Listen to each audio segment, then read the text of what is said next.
Good day. My name is Felisa Tibbitts, and I am delighted to be joining you virtually at the invitation of the Department of Human Rights and Transitional Justice to share a little bit about my experiences in the field of monitoring evaluation and human rights education. This is my plan for the next, say, 40 minutes or so. So let's get into evaluation terminology. So evaluation itself is a systemic and analytical assessment of an ongoing or perhaps a completed project or program with a focus on results or outcomes. And again, as I mentioned earlier, if you had to write a project proposal, you probably already had to include some language about how you were going to be evaluating the outcomes or the results. And there's lots of reasons to do this, not just not just because our funders asked us to do this and we're obligated to do it. The higher road to thinking about evaluation is it's actually going to help us improve our work, right? So it's going to help us improve our design and performance, which is why it's really important to take this seriously. It also helps us, of course, to make an overall judgment about how well we did. Did we in fact achieve the outcomes that we anticipated? And any other kind of takeaways we might have that might even influence the field of human rights education practice. We have the International Journal for Human Rights Education, and we have the Human Rights Education Review. You can look those up pretty easily. Some of those actually might contain knowledge that you can use, findings that you can use in designing your own programming. But conversely, I want to mention these journals because especially both of them are really interested in learning about what's happening in the field. So do think about not only benefiting from, but offering learnings from your own work that can be shared more widely with the global human rights education community of practice.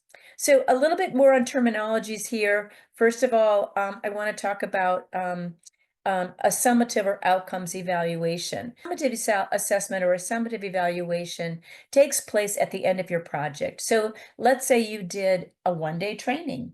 You would probably have some kind of survey at the end to capture the learning and attitudes, the views of the participants about the training using a number of criteria. A summative assessment can also take place after, a 2-year project which has multiple components. The point is that it takes place at the end. It's also known as a summative assessment is also known as an outcomes evaluation, as a final evaluation. These are all pretty similar, so you probably already know at least one of those terms. But basically, it looks to see, did we accomplish what we anticipated or hoped or planned to accomplish in our training or in our project. So here we do have some idea, obviously, about what kinds of outcomes we're looking to accomplish. And again, if you have a project planning document, that will already be in there, so it's not going to be a surprise. So basically, we're going to look to see, did we in fact accomplish the outcomes that we hoped that we would? Typically, the primary beneficiaries are those who are the participants in our projects. So if you're doing human rights education, it's going to be the people who, for example, are participating in your trainings or other educational interventions you might have. And in any case, you have to look to see who are the beneficiaries of your programming, and the levels of impact or outcome could be the individuals that participate in your trainings. If you're working on capacity development of organizations, it could be institution-wide. Typically, you're going to be looking at outcomes either short or medium term. Could be less than 1 year. It could be up to 1 to 3 years. What's really important when you think about designing your monitoring and evaluation, or certainly your evaluation, is that you're not just looking at the inputs, activities, and outputs. I want to emphasize this. So many times, a human rights education evaluation just kind of reports out that a training happened, for example. Looking at just activities and outputs, it's just kind of like bean counting. Okay, we had so many participants. The training took place as planned for 1.5 days in this setting. it basically it happened, and maybe you have a little bit of information about people's impression about how good the training was, but that doesn't actually capture the results itself.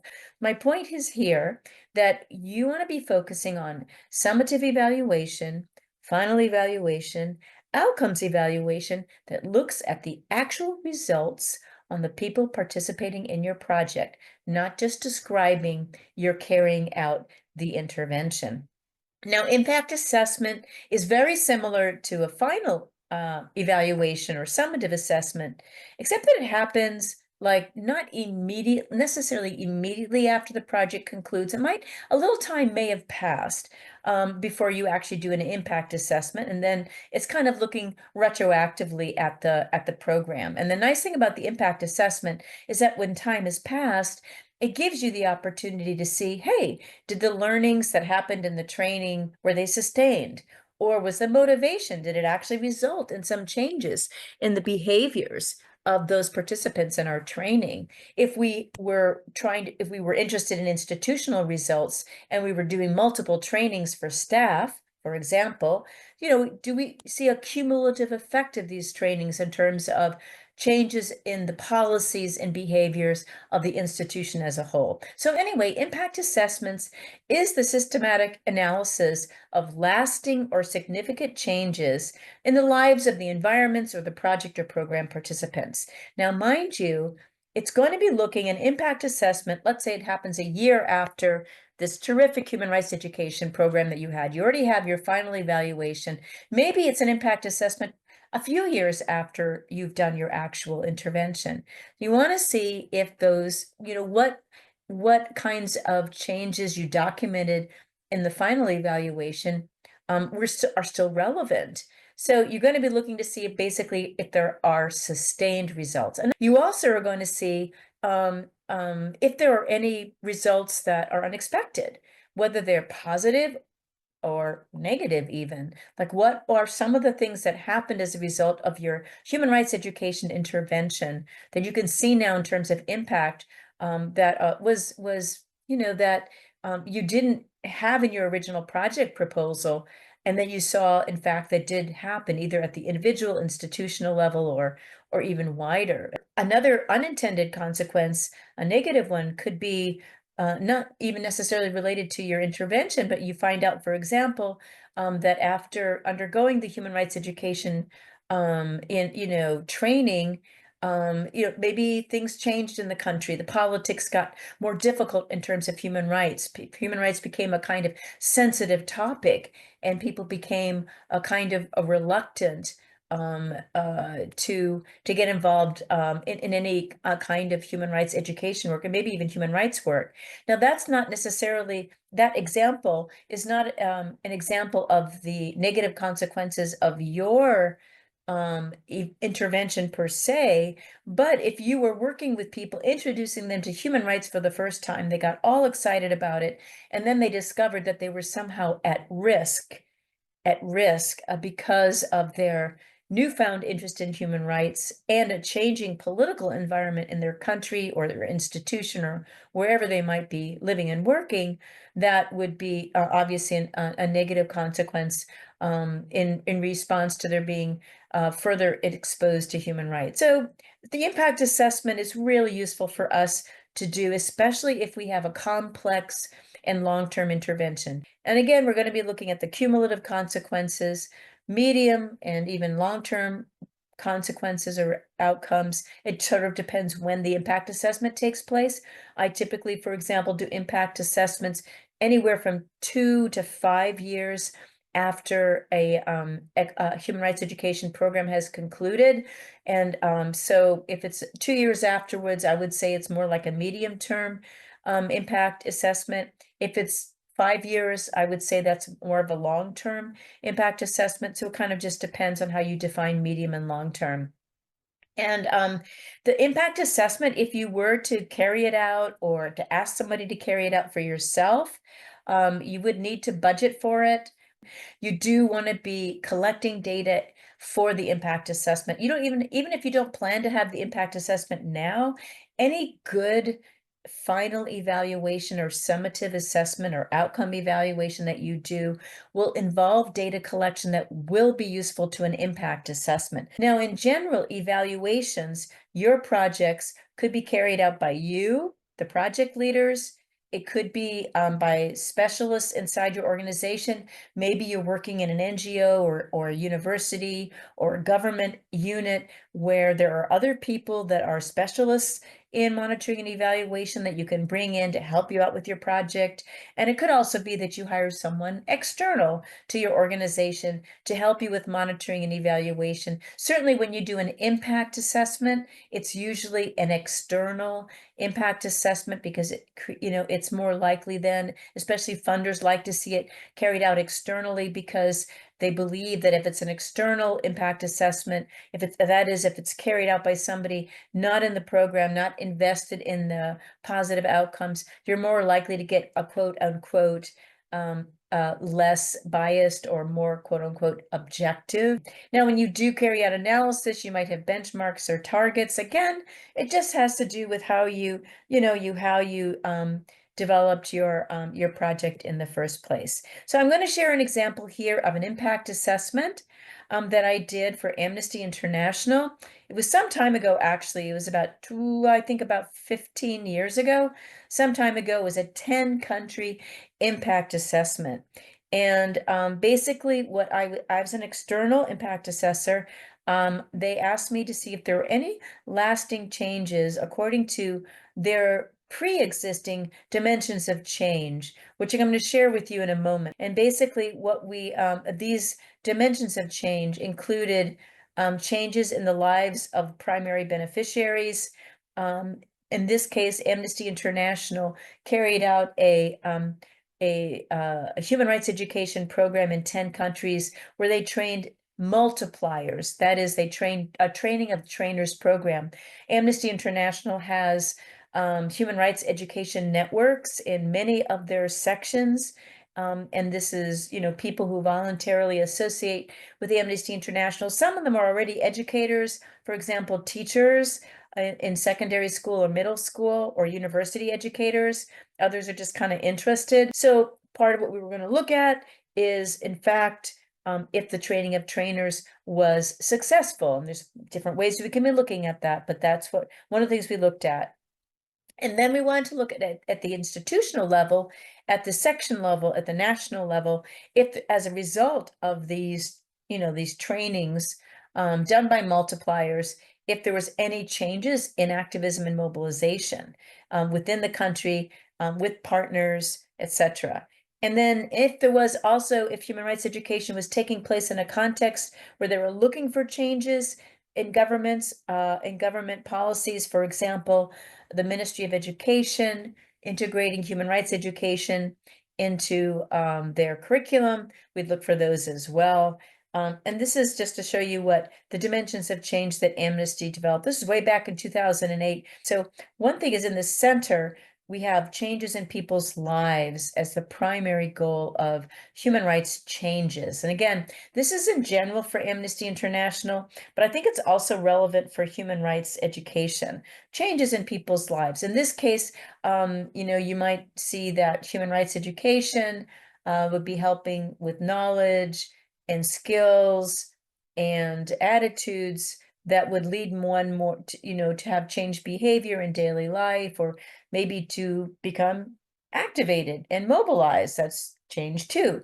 Or other changes in policies and accountability we see at the bottom here. That's more organizational, institutional. So at the individual level, probably we're looking more at changes in people's lives. And again, those could be from a training or multiple trainings, and then some of the behavioral changes related to, in this case, the goals for Amnesty International. So I'm going to touch on results-based management criteria, because if you are developing a monitoring and evaluation plan for a funder, very typically you do have to address these criteria. Increasingly and happily, many funders, especially funders of human rights oriented programming, are very interested to see that you are using a human rights-based approach in general to your programming, but including monitoring and evaluation, which I think is great. So I'm going to get into some principles of evaluation in general that's going to get at some participatory methods, but I want to mention to you that the human rights-based approach is increasingly being asked for by again, human rights donors and philanthropists. In a nutshell, what's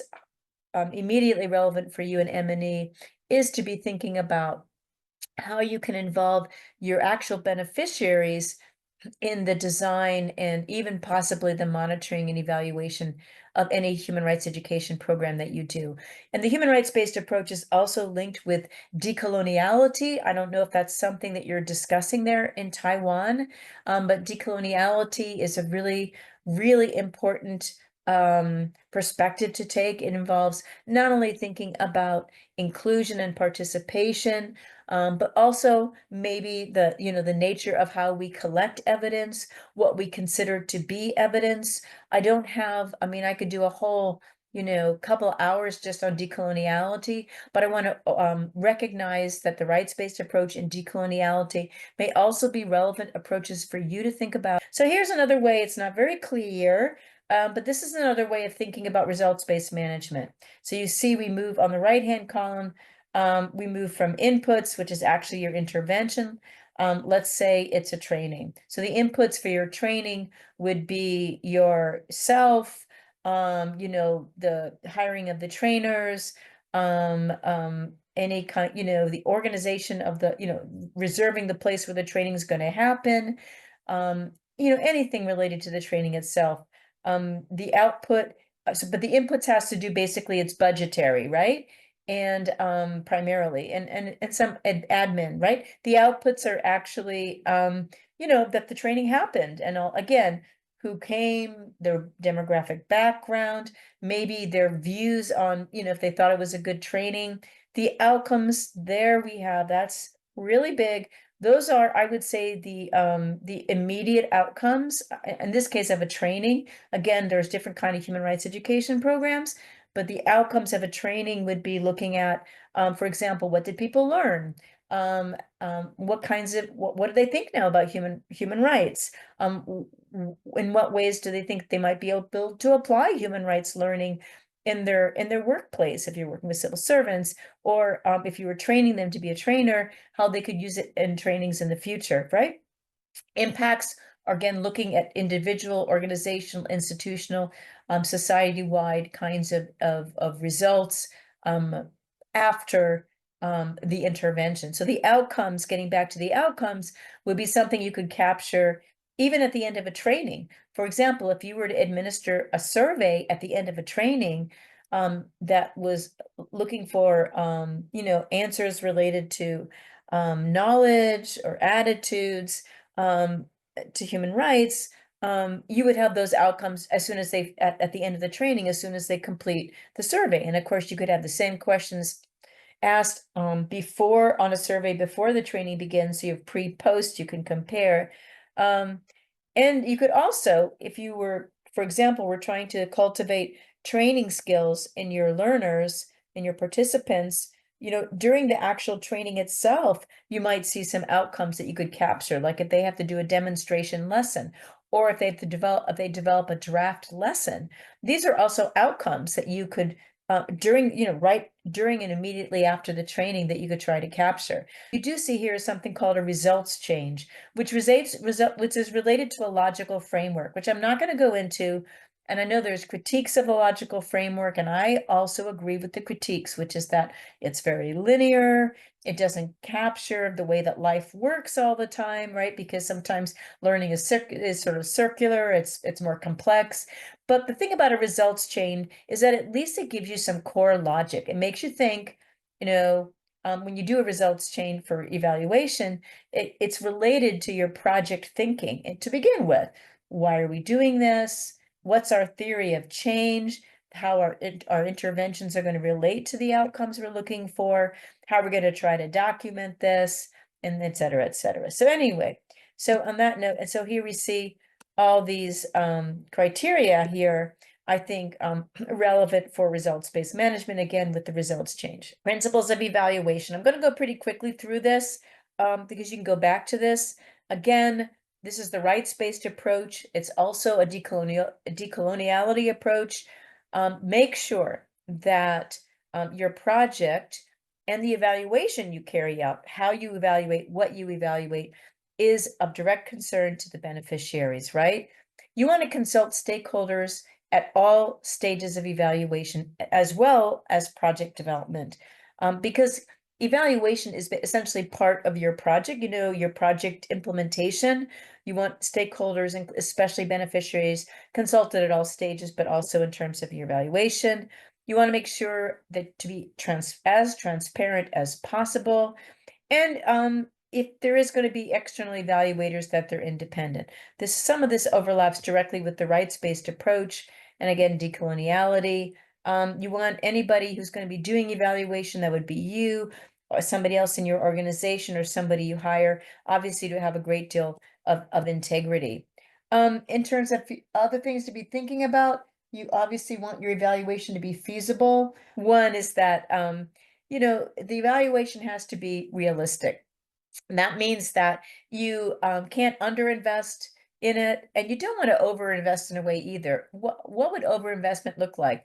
Like if you're just doing one training, you don't want to spend a huge amount of resources evaluating it in comparison to the resources you spend on the training itself. The rule of thumb I've always been given for educational evaluation is that in general, you want to spend about 5% of the budget on an educational intervention on evaluation. With that figure in mind, you want to be doing data collection that's realistic, it's prudent, and it's frugal. So just collect the data you need. Collect what you need to know, not what would be nice to know, but what you absolutely need to know. And what you need to know has to do with your anticipated outcomes, okay? Other things to keep in mind. You want to be sure that you get enough data. So the feasibility is the practicality, but you also want to be sure to collect enough data to answer your questions. Did we achieve the outcomes we wanted? Again, what's too much? What's too little? That's sort of up to you, okay? And participatory in terms of how you do your data collection and design your program. Through the forms of data collection, you might develop tools and ask for people's feedback on them. So the forms of data collection. Sometimes you can actually involve your beneficiaries in the data collection. And I don't mean by they're answering surveys. I mean, that's sort of obvious. If they're answering your surveys and they're in your training, they're a data source. That's not the same as participating. If you're doing a human rights education intervention, for example, that's organization-wide, you could actually maybe use people in the organization, not only as data sources, but as data collectors, right? They could be observing things happening in their institution, for example. So think about, think out of the box also in terms of involving beneficiaries in actually your data collection. And that might involve also, cultivating their capacities in monitoring and evaluation, which is a nice thing to leave with the people in your HRE programming. There's actually something called participatory monitoring for your information.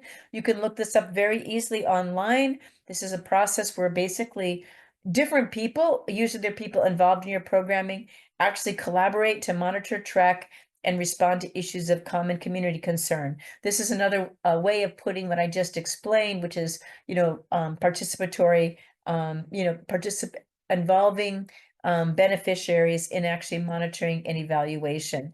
And action research is another variation on this. So if you are doing monitoring and evaluation in an institution or with, like, say, a number of teachers, and rather than you doing the actual evaluation, you could encourage them to do self-evaluation. They could design a research or evaluation to suit their own interests and needs, which is a really cool way of organizing evaluation. You would still probably have to do some program evaluation, some summative evaluation yourself, but you could also create capacities for teachers or other participants in your program to carry out research that they're interested in and that meets their own intellectual and practice-based needs. And that's pretty cool. So think about also action research. in terms of participatory processes. It's very, very nice. And this relates to theory of change. This is also something new, not really new, but donors are increasingly asking people to clarify their theory of change. Let's look at HRE trainings. Back to civil servants. You're working with social workers, and you are introducing them to the field of human rights and the value added of having a human rights perspective, not just an ethical perspective, but a human rights perspective on their roles as social workers, right? So the theory of change here, first would be analysis of the environment, would be understanding, and this would be an assumption also, that social workers are recognizing themselves as people who are having ethical framework that influences their behaviors. That would be something that you kind of assume, right? Another assumption you might make that's different than just the behavior of social workers working with their clients would be that that you understand that social workers are potentially really interested in the root causes of that result in conditions that for their clients, like poverty or racism, discrimination. So there might be so you might understand that social workers might be interested to learn about human rights because it might activate them to become more involved in trying to influence policies to improve those conditions, those underlying conditions that result in their clients having problems that they need to respond to, right? So this is all related to, again, theory of change, your analysis of the social worker's role and their potential extension of their role into thinking about root cause analysis and addressing those problems. And then theory of change is going to be, you're also going to be analyzing the environment in terms of what are the most pressing needs. Let's say social workers have increasingly been dealing with undocumented people. This is certainly an issue in many countries that I'm looking at HRE in. And so, so this is a new problem, or this is a larger problem than it used to be. How do social workers deal if they're retained by the government, they're paid by the government, not a community-based organization, and they're not supposed to be working with undocumented people, but these people need their help? How do they navigate that circumstance? So it could be that that's part of the analysis of the environment, understanding this new need for human rights understanding based on this new quote unquote problem or challenge for social workers. Okay, anyway, so we end up with the theory of change, prioritizing the project goal and identifying, beneficiaries and interventions, anticipated outcomes, working assumptions of the project. If you've done this, anything like this before, those working assumptions could include anything from people will be willing to participate to people will be willing to implement, things that we offer them, any kind of, all kinds of assumptions might be relevant. And the other thing I want to mention here in terms of theory of change, which I've labeled in the middle here, theory basis, remember that if you have a theory of change, and this in terms of, for example, how your training is going to be organized, let's say it's for social workers, there's literature out there on the training of social workers that suggests certain or adult learning theory. There's lots of scholarship on how that works best. For example, adult learning theory talks a lot about working off of people's lived experiences, drawing on examples from the workplace, offering opportunities for self-reflection, offering opportunities for peer learning, peer discussion. So we know that. So you can also, when you're doing your theory of change, you can also draw on scholarship or literature or even your own previous evaluations in your organization to help, to help justify the particular kind of human rights education that you undertake. Here's another example of inputs: primary objective change, in this case, secondary objects of change and results. I'm showing you this example because sometimes in a complex project, you have a primary level of outcome. Let's say Amnesty International had school clubs. So They wanted to help support teachers in being able to be the faculty advisors for these clubs. So they did a lot of workshops with teachers. Amnesty staff visited schools to model human rights education sessions for teachers and the clubs. They had a newsletter in the different sections for the teachers and Human Rights Education Network people doing these clubs. But the secondary object of change, which is why I wanted to show you this slide, was other people that would be, or other results of this program that were not directly related to Amnesty International's interventions, but the work of the teachers they were training. So this would be, for example, how many clubs there were, how active they were, how many pupils were involved in the clubs, what did the clubs do actually in their schools or communities, right? And then the results, which could be multiple based on those clubs. So now I want to go a little bit into Kirkpatrick's evaluation model. So Kirkpatrick kind of put in a nutshell, in this nice pyramid, different levels of thinking about results. Okay, so level one is, how did participants respond to the training? This is, in my opinion, it's not an outcome. This is more along the lines of the output. It means, though, you go a bit beyond just, counting how many people were in the training and etc. You are getting a reaction, which is very important, from the people who were in your training. Did they like it? Did they think it was relevant? Were the trainers good? Were the materials relevant? Whatever, the kinds of things you often are asking for reactions from. But level two, this is where we get into outcomes, right? And you can ask this or find out about this during and immediately after the training. What did they learn from the training, and have their skills improved? This could be self-reporting. It could also be done through observations. Level three is actual behavior. How do they actually, what happens after the training? How do they apply it? If there was a training of trainers, are they actually rolling it out? If so, how's that going? If not, why? What's getting in the way? Whether that's the context or their own lack of self-confidence. And then maybe, depending on your program goals, you might look up for results that are more institution-wide or organization-wide. For example, if you're working with teachers in a few schools, it could be that you're working with a number of teachers in each school, and you're hoping those teachers are going to do some peer training, and you'd like to see some changes throughout the school environment. Then you might see level 4 results. The methodology, typically in human rights education, monitoring and evaluation, we do use mixed methods, meaning both qualitative and quantitative. We might have survey data that has closed-ended questions, like a Likert scale or multiple choice options. And we might also have open-ended questions, which we have to kind of look at and code. We might also have interviews, right? So typically, and there's pros and cons for both quantitative and qualitative data collection methods. I encourage you to use both forms. Even if you just use a survey, you can use closed-ended and open-ended questions. But remember, mixed methods can also include looking at artifacts like lesson plans that you could analyze. It could be observations of people that you've trained in carrying out human rights education.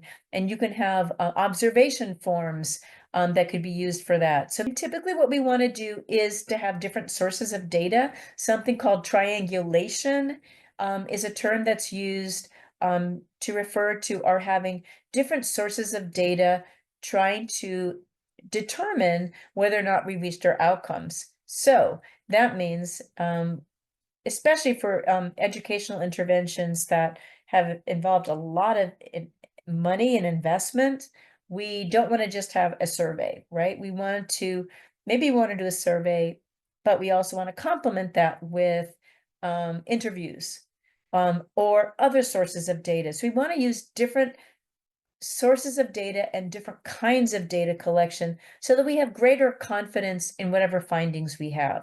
Let's say we do a survey and we find out that there's not a consistent pattern in the results. We need to understand, why is it that for this human rights education program that we saw much more favorable results in one school setting than another school setting?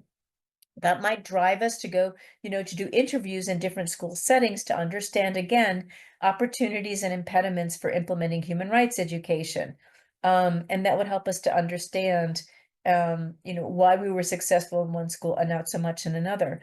It could also be that we have, in triangulation, we have a lot of evidence. Patterns are that our trainings for or social workers, let's say social workers, that there was, it was, very successful in terms of the learnings at the end of the training, but we didn't see a lot of implementation. There was a lot of the surveys that we administered 6 months after the training showed that they loved the training, but they didn't find that they could really implement it.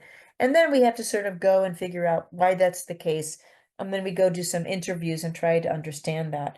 So triangulation can be used also for us to confirm that, for example, that we didn't have level 3 behavioral changes, but we can still try to understand why that was the case. Now I'm just going to conclude with human rights education challenges and considerations. So one of the common challenges for human rights education is it's difficult to measure some of the results that we care about. For example, attitudes towards human rights and motivation to make a difference. It's not just about knowledge. It is about a predisposition or a further strengthening of caring about human rights and wanting to do something to, in our own behavior, in the way we work, or to be aligned with human rights defenders in promoting human rights. And so these are attitudes that are really important in the long run and might be difficult to measure. There are ways to try to help document these kinds of attitudinal changes. They're imperfect, but there's something. So you can do surveys combined with interviews, find out what people are, saying about what they think about human rights. You might also do pre, post, and post data collection to help you in strengthening claims. What's an example of this? You did the training, you asked people to complete a survey that included questions about not only how much they knew about human rights, but how much they cared about human rights, how relevant they thought human rights were for them or for their workplace, et cetera, et cetera. You ask the same questions right after the survey, after this training, but then you might add a few questions about how much they anticipate, remaining engaged in human rights learning, how much they, and some of the same questions you asked at the beginning. And then you could administer the survey 6 months later to see if those attitudinal changes have changed at all. It could be part of a survey that asks other questions as well. Another consideration or challenge is that many times our human rights education evaluations, or rather interventions, are short. It might just be one training. That training could be a workshop that lasts for half a day. It could be a few days. It could be a residential training. If we're doing just a short training, like just a morning training, a few hours, then maybe the most we can expect is some awareness raising and some very minimal knowledge about human rights, maybe a little bit of excitement to learn more about human rights, but we don't know. We can't expect necessarily it's going to be sustained or deep. It could be if we're working with a group that's really primed to learn human rights, but just be aware that many of us only had the opportunity to do short interventions, and we just have to be sure that the outcomes that we anticipate are aligned with the degree of our intervention. And it's nothing to be ashamed of. Everything counts, but we may not be able to achieve really deep and long-lasting goals unless we have a really strong HRE intervention.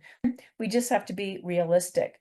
Another consideration or challenge is that sometimes human rights education interventions are only part of the picture. So, for example, if we're training someone in human rights education and they're one of these human rights education addicts, they're doing human rights trainings all the time, our organization is offering only one of the many trainings that they've participated in, it might be hard to sort of tease out what we've done and our contribution to their learning in comparison to others, right? Another complexity would be, for example, we're going for some higher order changes in the country. We're looking to influence policymakers or institutional behavior. And there could be lots of actors and conditions influencing that, not just our own human rights education, training, or lobbying efforts. So it doesn't mean that we shouldn't try to make some claims, but we may not be able to really, quote unquote, scientifically isolate what we've done. But what we have been able to do, I think, in human rights education evaluation, which I encourage you to do, is to use the language of contribute to. So instead of being able to say that, claim that our program resulted in, this very higher order outcome, you might say, we believe it contributed to this higher order outcome based on, and then use all the evidence that we have at hand. It's still something that we can claim. There's also something called outcomes harvesting. I don't have experience with this. Outcomes harvesting, which you can look up, it's used when there's no previous sort of plan for monitoring and evaluation, and that's not something I would advocate for you. I'm really a believer in your thinking ahead to the outcomes or results you want in your planning at the planning stage, because I think that will help you to really think through your project design, your training design.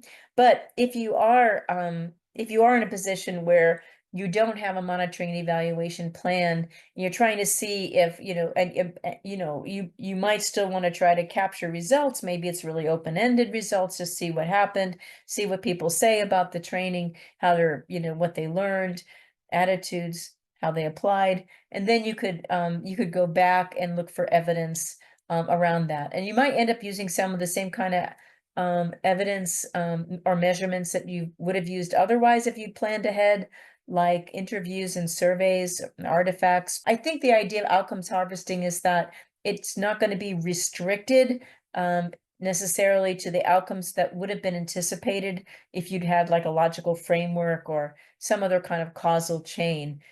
So like an impact assessment, it looks more widely at results, but outcomes harvesting is not necessarily looking at impact assessment like a year after the project. It would maybe something that you do immediately afterwards. But again, I'm not advocating for this. I'm just acknowledging that this is something that some people do. I think my final challenge or consideration for you, we've all had this situation, this problem, is that it's difficult to to do kind of medium and long-term follow-up unless we have the resources. So if you are working in an organization or an institution that has human rights education programming as part of its operations, its core operations, you might well be in a position to do 6-month, 1-year, 2-year follow-up, or that's great. But if not, then most likely you're going to be just collecting the data during the lifespan of the project itself. But it may be hard to get to level 3 or even level 4 in the Kirkpatrick model, getting at, application of the learnings in through behaviors or even wider institutional changes. So how do we handle this? Well, one thing is to build, and the thing is, the problem with this also is that if we're working off of funders' a timeline, they want to basically see our final reports and that's it. They're not going to give us money to do something 6 months later. I mean, if you have a long-term project, say a 2-year human rights education project where you have different cohorts being trained, like let's say you have every 6 months, you have a new set of people getting human rights education. It could be that you actually look at impacts for the first 2 rounds, the people that were trained in the first year, because you're still doing the project in the second year with new people, but you can go back and do a kind of a medium-term impact assessment, medium-term, outcome evaluation with or impact assessment with the cohort from the first year, those 2 rounds. But that may not be the case with you, in which case, you just basically have to, you do your trainings, you do the evaluation at the end, your report's done, and you don't know necessary level 3 behaviors, and 4 institutional results. So how do you work around this? First of all, if this is a program you're carrying out regularly, you might, and your funder loves you, and hopefully they do, you might ask them to fund an impact assessment a few years after your programming has taken place. Again, funders not going to fund an impact assessment unless there's like a body of interventions that you've carried out. It's just not going to be worth it for them. But just to say, but that is one way to go. Another is to get creative about trying to encourage other people to look at mid and longer term results, and those could be university professors or their students who are looking for projects. Maybe they're taking an M&E class, or they're having to do a thesis, or if it's an instructor, they might be researchers, and they might be very interested to research what you've done. So, do think about involving on a voluntary basis other people who might be very interested in your results and might not need funding per se. So I hope that you enjoyed this presentation. I'm delighted again to have had the opportunity to share with you. I wish you all the best in your discussions and and most importantly, in your practices moving forward. I am happy to share additional materials with you, and certainly this PowerPoint, and wish you all the best.